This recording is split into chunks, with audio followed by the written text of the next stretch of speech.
पंढरीची आषाढी वारी जेवढी पवित्र मानली जाते तेवढीच माघवारीला सुद्धा महत्व आहे।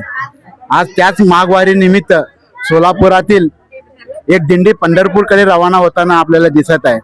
तर आपण अधिक माहिती त्या दिंडीचे मानकरीकडनं जाणून घेत। माऊली नमस्कार। नमस्कार। माऊली आपलं नाव?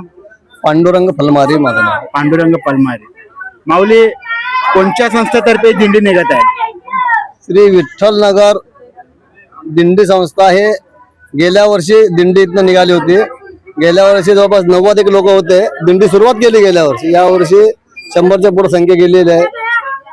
विठ्ठल नगर MIDC मधून ही दिंडी निघत आहे। आषाढीला तर एक दिंडी निघतेच, आज माघवारीची दिंडी काढण्याचं नेमकं कारण काय सांगा?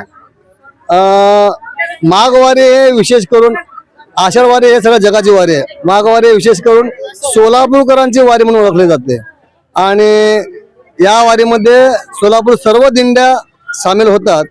आणि विशेष म्हणजे या MIDC निलमनगर सुनीलनगर भागात वारकरी संप्रदायाचा प्रसार आणि प्रचार जेवढं प्रमाणात पाहिजे तेवढं नव्हतं।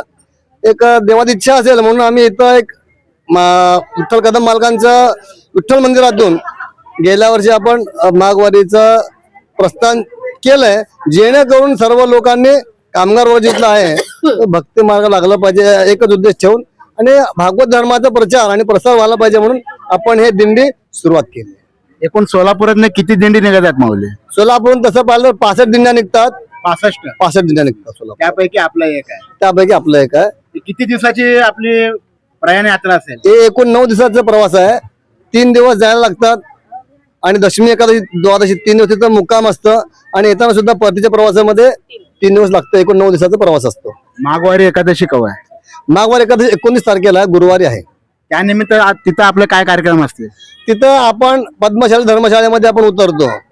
तिथं पहाटे 5:30 ते 4:30 ते 6:30 वाजेपर्यंत काकडा आरती, त्यानंतर दुपारी कीर्तन, 12 वाजता प्रसाद किंवा फराळ असतो आणि त्यानंतर एकादशीला सकाळी 7 वाजता नगर प्रदक्षिणा असतं आणि त्यानंतर संध्याकाळी नित्य नियमानं संध्याकाळी 5 ते 6 हरिपाठ, 6 ते 7 प्रवचन आणि 7 ते 9 कीर्तन आणि रात्री जेवणानंतर जागर असा कार्यक्रम असतो। भरमसाठ कार्यक्रम असतो, भरगच्च कार्यक्रम असतो। या दिंडीसाठी सोलापूरकरांचं सहकार्य कसं लाभत आहे? एकदम उत्तम। आम्हाला वाटलं पण नव्हतं एवढं अपेक्षेने एवढं दुसऱ्याच वर्षात एवढे लोक वाढले। वाटलं देवाची कृपा आहे आणि सर्व सोलापूरकरांची साथ आहे, त्यामुळे अगदी भरभराट चालले दिंडीचे। सेवा वगैरे भेटते का सोलापूरकरांची? आता उलट झालं मला, आता सेवेकडे एवढे लोक तयार आहेत पंक्तीचे का कोणाला नाही म्हणता येईल।